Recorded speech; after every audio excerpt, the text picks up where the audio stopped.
Chapter 2: The Science of the Stalemate. Why the war froze in place. The war didn't slow down, it locked itself in place. Not because generals lacked courage, but because science had outrun strategy. The mathematics of defense. One invention changed everything: the machine gun. A single gun could stop hundreds of men charging across open ground. Bravery no longer mattered. Numbers no longer mattered. Then came artillery. Not bullets, shells. By the end of the war, most soldiers weren't killed by who they saw. They were killed by explosions fired from miles away. And then, barbed wire. Invented to control cattle, reinvented to trap human beings.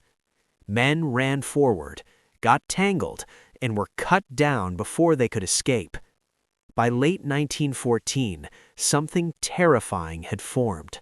A continuous line of trenches, from the Swiss border all the way to the North Sea. Nearly 500 miles of mud, wire, and death. For the next 3 years, that line barely moved. Inside the trenches, life became inhuman. Rats fed on corpses. The smell of rotting bodies never left. Boots sank into mud mixed with blood. Sometimes enemies stopped shooting, not out of mercy, but exhaustion. This was called live and let live. You don't shoot us today, we won't shoot you tomorrow. That's how broken the war had become. This stalemate explains why the war lasted only 4 years. Not because it was weak, but because it was too intense. This wasn't chess, it was a meat grinder. And no society on Earth could survive this for a decade.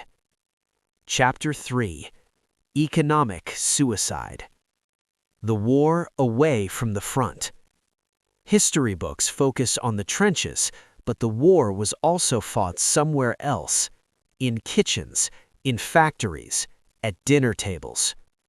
The British Naval Blockade. Britain didn't just fight Germany with soldiers, it fought with ships. The Royal Navy cut Germany off from the world. No food, no fertilizer, no raw materials.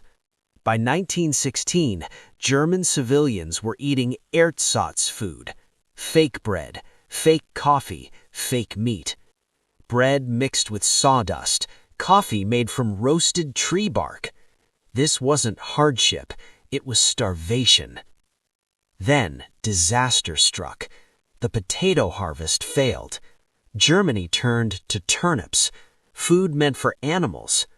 Families lived on them for months. Children grew thin. The elderly collapsed. Disease spread fast. By the end of the war, hundreds of thousands of German civilians were dead from hunger and related illness. Not soldiers, civilians. Why the war ended? This is the truth most people miss. The war didn't end because armies were defeated. It ended because societies broke. You cannot fight when your workers are starving, when your children are dying, when your economy is eating itself alive. The front lines collapsed because the home front collapsed first. And that is why the most brutal war the world had ever seen lasted only 4 years.